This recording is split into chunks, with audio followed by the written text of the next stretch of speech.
তোমরা যাকে জানো জান্নাতুল সুমাইয়া হিমি নামে, সে কি সত্যিই একজন অভিনেত্রী, নাকি আসলে এমন এক চরিত্র যার অস্তিত্বই তৈরি হয়েছে মানুষের মনকে বিভ্রান্তি করার জন্য? 2014 সালে হঠাৎ করেই টিভির পর্দায় হাজির হন হিমি। না কোনো বড় লঞ্চ, না কোনো মিডিয়া প্রমোশন।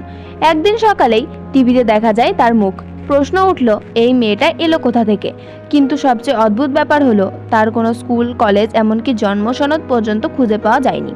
সাংবাদিকরা খোঁজ নিতে গেলে কেমন যেন অদৃশ্য হয়ে যায় ফাইলগুলো। অনেকেই বলেন হিমি নাকি নতুন অভিনেত্রী না, সে একজন টাইম ট্রাভেলার। 1971 সালেই সে নাকি ছিল পাকিস্তান সেনার গোপনচর, নাম ছিল হুরিয়া বানু। কিন্তু মুক্তিযুদ্ধের পর হঠাৎ উধাও হয়ে যায়।